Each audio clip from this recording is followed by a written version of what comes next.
안녕하세요 여러분들. 합격과 함께하고 싶은 패싱코드 서호성 강사입니다. 자, 이번 시간은 우리가 경제고요. 경제에서 기본적으로 시장의 종류하고 수요와 공급을 할 거예요. 그리고 다음 시간에는 탄력성하고 그 다음에 우리가 시장 가격 결정과 변동을 함께 하겠습니다. 그래서 이번 시간은 수요 공급 먼저 할 테니까 잘 보시고요.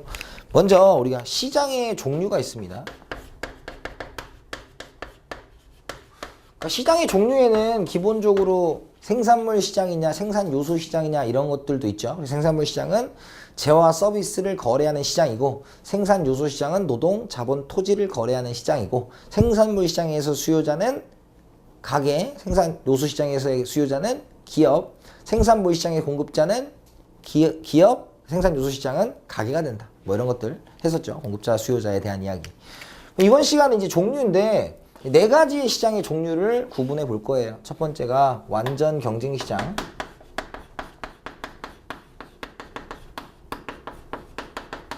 두 번째가 독점적 경쟁 시장.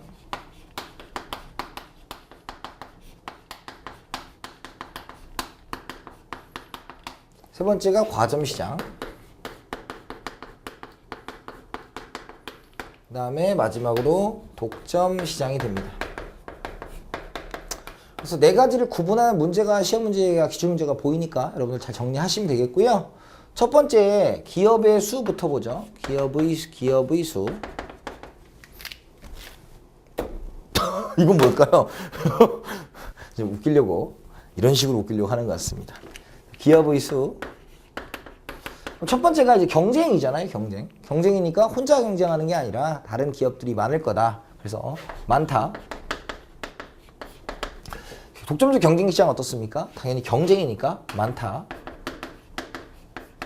과점 시장은 소수입니다. 소수.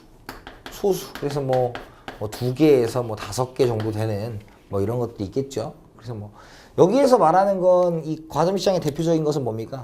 정유사, 그 다음에 통신사 뭐 이런 것들이 되겠고, 마지막으로 독점 시장에는 이제 한계가 되는 거죠. 한계. 그러면 두 번째가 상품의 질 봅시다. 상품의 질. 상품의 질이라는 것은 종류를 생각하시면 되겠고요. 완전 경쟁 시장은 우리가 이제 먼저 이상적 시장으로 보시면 됩니다. 이상적 시장. 그 이상적 시장이라는 것은 일단 첫 번째가 많은 기업이 있음에도 불구하고 상품의 질이 동질이에요. 동질이라는 것은 같다라는 뜻입니다. 독점적 경쟁 시장은 이질이에요. 왜냐하면 이 독점이라는 의미를 뭘로 파악하시면 좋으냐면 단골로 파악하시면 되고, 우리가 많은 식당이 있고 많은 미용실이 있고 많은 뭐 여러 가지 가게들이 있는데 그 가게를 굳이 가는 이유는 거기가 나에게 독점력을 띠고 있다. 거기에 것이 쭉 맛있다. 뭐 음식이면 그렇겠죠. 뭐 헤어면 뭐 잘 깎는다.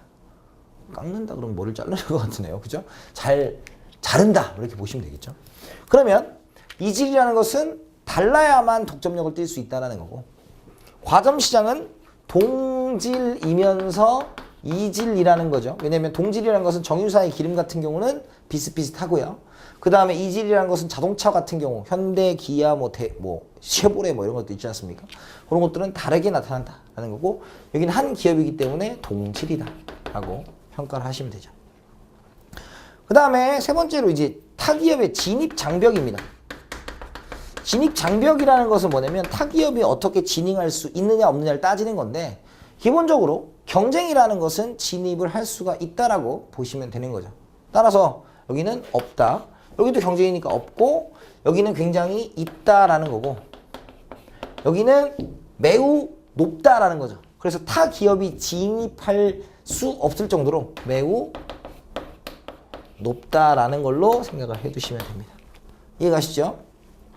그래서 완전 경쟁 시장의 특징에서 우리가 이제 생각해 봐야 되는 게, 이 완전 경쟁 시장이 이상적 시장인 이유는 첫 번째가 많은 기업들이 똑같은 상품을 내놓는 것에 더하기 완전 정보를 가지고 있다는 겁니다. 생산자나 소비자가 완전 정보를 가지고 있다. 자, 완전 정보를 가지고 있다는 얘기는 이런 얘기예요. 어떻게 그 상품이 어디에서 거래되고 어떻게 만들어지고 그 가격까지 다 알고 있다는 얘기고요. 기본적으로 우리가 이 완전 경쟁 시장의 대표적인 예를 들 때 농산물 시장을 예로 듭니다. 예를 들어서 우리가 일반적인 쌀 같은 경우에 혀쳐놓으면 우리가 그것이 어디서 생산한 쌀인지 잘 모르죠. 기본적으로 내가 어느 뭐 여주쌀이 맛있더라, 뭐 강화쌀이 맛있다 이러면 그 쌀은 독점력을 띠고 있기 때문에 독점적 경쟁 시장으로 가는 겁니다만 그걸 해쳤을 때는 쌀이란 게 다 똑같죠. 따라서 여기는 이제 완전 동질의 상품이 완전 정보를 가지고 있다는 게 이런 얘기예요. A라는 사람이 B라는 사람이 C라는 사람이 쌀을 생산함에 있어서 쌀 1kg에 만 원인데 일부가 이걸 한 11,000원으로 올린다고 치면 이건 팔리지가 않아요. 따라서 자연스럽게 돌아올 것이다 라는 겁니다. 즉 우리가 이렇게 보면 되죠. 이제 시장에서 우리가 수요와 공급이 이렇게 만나서 가격이 형성되게 되면 기업의 입장에서는 개별 기업의 입장에서는 여기서 형성된 가격을 어떻게 받아들일 수밖에 없다라는 거죠. 이해가십니까? 그래서 이렇게 형성되는 것이 일반적인 완전 경쟁 시장이고 따라서 우리가 생각할 건 뭐냐면 똑같은 상품이 얼마에 거래되는지 전부 다 소비자들이 알고 있다. 또한 공급자들이 알고 있다고 하면 시장에서 거래되는 가격을 기업의 입장에서는 받아들일 수밖에 없다라는 거고요. 기업이 무엇이 되냐면 이 생산자가 가격의 순응자가 된다라는 걸로 체크를 해두시면 되겠죠. 그래서 현실에서 없는 겁니다. 우리가 이상적으로 볼 수밖에 없는 이유가 완전 경쟁 시장에서 구매를 할 때는 간단하게 구매하면 돼요. 어떻게 하면 됩니까? 기본적으로 이 상품, 저 상품을 비교해 필 필요가 없어요.